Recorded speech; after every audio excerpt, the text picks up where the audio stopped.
seperti draft yang rapat dari komisi lalu di bagian mana Pak untuk detail? Apakah akan tetap dimasukkan atau tidak dimasukkan Pak?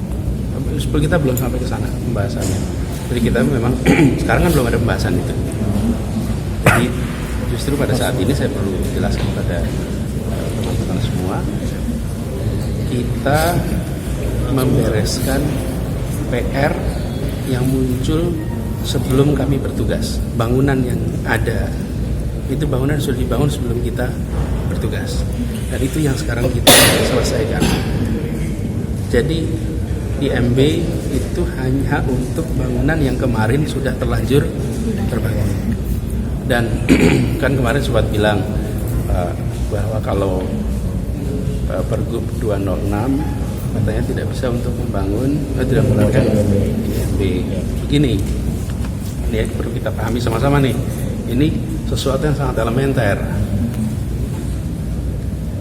Ada lahan, kemudian lahannya terreklamasi, sudah jadi lahannya, lalu bulan Oktober 2016 keluar Pergub 206 2016. Isinya panduan rancang kota. Rancang kota itu kan menggambarkan apa dipakai untuk apa. Oke. Tapi belum ada, waktu itu belum ada alas haknya. Apa alas haknya?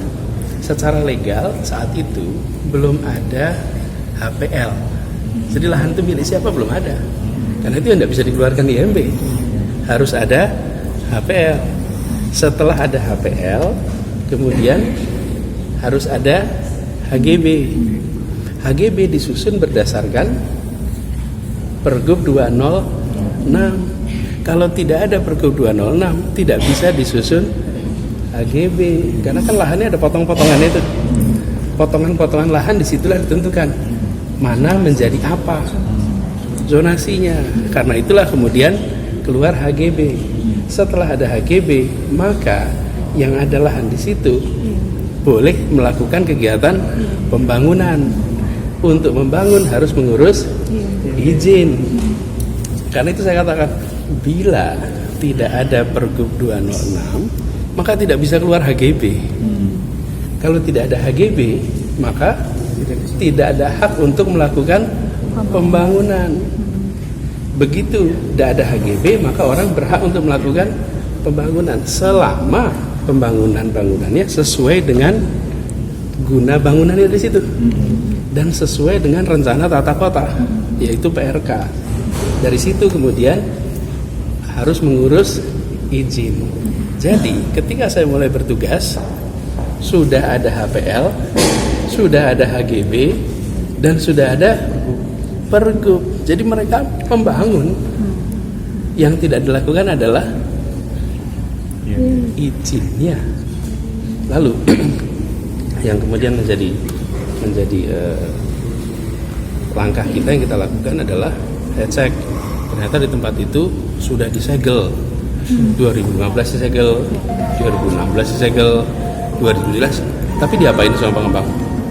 Dicuek gitu. Cuekin. Saya segel. Kami juga perintahkan segel tahun 2018. Ketika disegel 2018, apa yang terjadi? Berhenti sama sekali di tempat itu. Lalu mereka mentaati semua perintah kita. Kan dengan disegel, mereka mengurus pengadilan, mereka kemudian bayar denda. Jadi mulai kami bertugas, aturan ditegakkan dan mereka ditertibkan. Tidak bisa lagi cuek sama Pemprov, karena pemerintah Pemprovnya udah jelas sikapnya sejak 2018. Lalu mereka mentaati semua apa yang menjadi ketentuan, dan kita buka wilayah itu sebelum kita masuk bulan Juni 2018. Wilayah itu tertutup, betul nggak?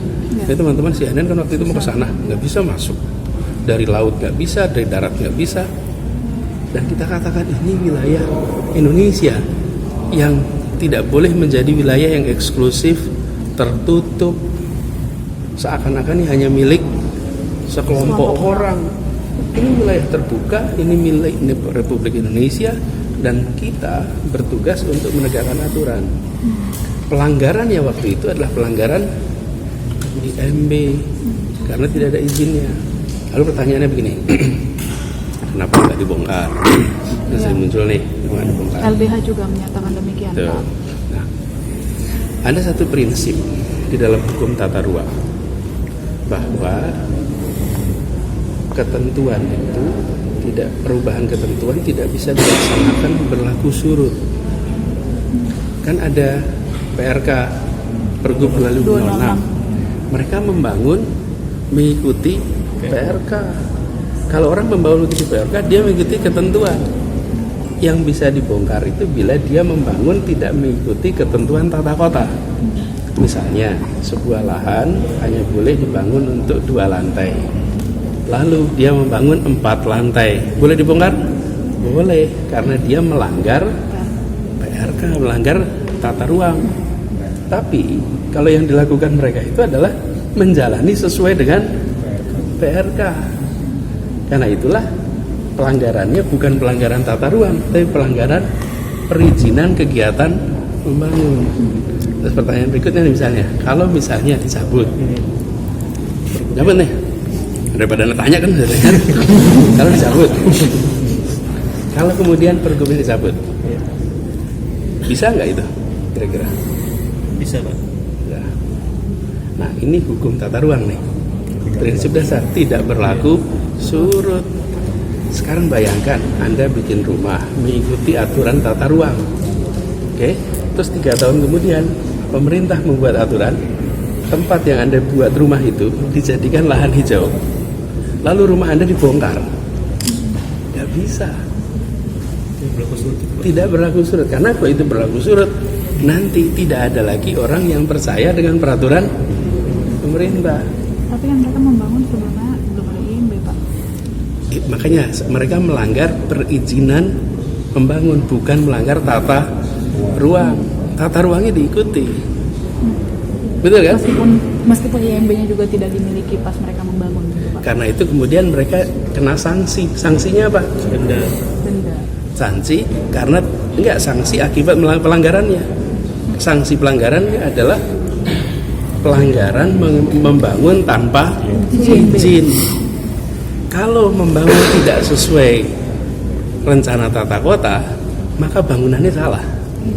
Kalau ini prosedur pembangunan perizinannya yang terdiri pada IMB. Karena itu waktu kemarin disegel apa? Disegel karena tidak ada IMB.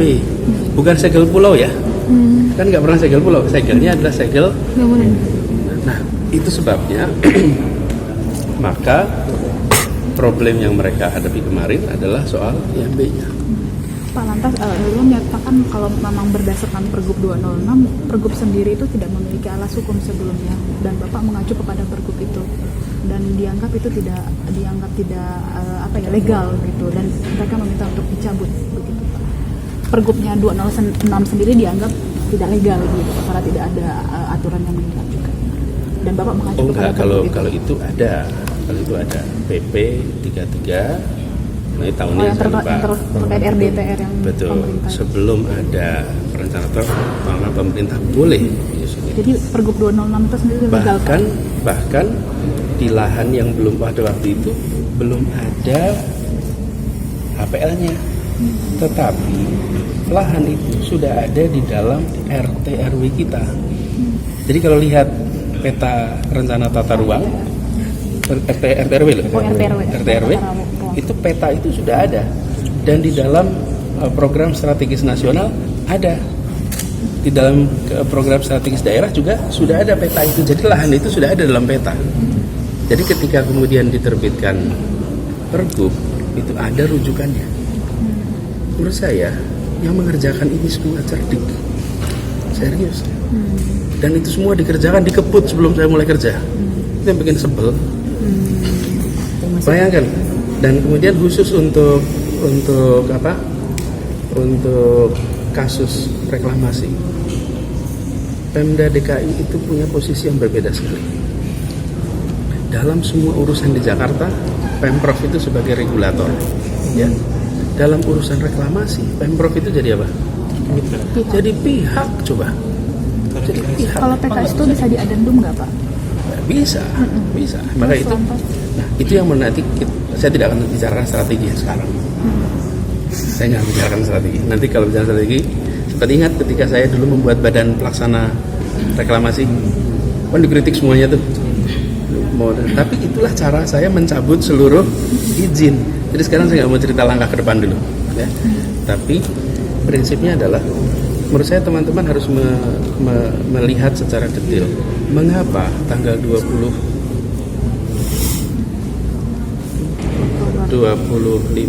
Oktober ya, 25 Oktober keluar enggak, 25 Oktober 2016 keluar Pergub 206. Timingnya coba dilihat. Mau pilkada nggak? Pokoknya Anda lihat ya timingnya. Kan tugas jurnalis investigasi kan. Kemudian yang kedua, revisi bulan Agustus PKS. Lalu revisi lagi bulan Oktober 2 kali revisi. Nah, yang menarik itu begini. Dalam urusan lain, Pemprov DKI itu regulator. Tapi dalam urusan reklamasi, Pemprov DKI dengan swasta posisinya adalah sebagai pihak yang terlibat di dalam perjanjian kerjasama, dan saya tidak pernah membuat perjanjian kerjasama itu. Nah, itu semua dibereskan. Karena itu sekarang yang saya tuntaskan begini kira-kira. Ini adalah sisa masalah bangunan yang sudah ada itu dituntaskan sehingga garisnya jelas. Ini kemarin udah beres tuh. Karena pelanggarannya adalah soal IMB, dan saya tidak tidak membongkar gedung-gedung itu, bangunan itu sebagai ketaatan pada prinsip hukum tata ruang dan kepastian atas aturan. Karena kalau tidak, maka orang tidak akan lagi percaya pada aturan. Karena membangunnya pada saat membangun itu legal. Udah ya, cukup. Selanjutnya ada pembangunan masih bisa Pak. Kalau selanjutnya ada pembangunan, berarti IMB-nya juga bisa diterbitkan. Enggak, belum ada. Pak, IMB itu kan di dalam detailnya disebutkan bahwa ada bangunan yang belum terbangun dan yang diberi IMB, Pak. Benar demikian, Pak. Ada 900 IMB, terus ada sekitar jumlahnya 1000 lebih yang sudah 1000 yang sudah terbang. Yang diterbitkan itu jumlahnya berapa sih, Pak? Sekitar 1000-an. 1000. Yang tidak terbangun itu juga itu tidak diberikan IMB ya, Pak? Ya? Oh. Hanya bangunan Hanya yang sudah terbangun yang diberikan IMB. Yang terbangun dan sesuai dengan PRK. Karena pelanggarannya di situ. Pak, total yang dibayarkan ke DKI berapa sih, Nanti Pak? cek sama Badan Saya nggak apa. Boleh ya, Pak ya? Boleh. Malah justru pertanyaan saya itu adalah kenapa dibuat PRK dulu? Kalau dulu tidak ada PRK, nggak bisa dibangun HGB, nggak boleh keluar HGB. Serius, HGB itu hanya bisa dikeluarkan karena ada PRK. Jadi ketika saya bilang kalau tidak ada Pergub 206, maka tidak ada nih urutan masalah seperti sekarang ini. Jadi ini bukan kata-kata, ini prinsip hukum, ya, gitu ya.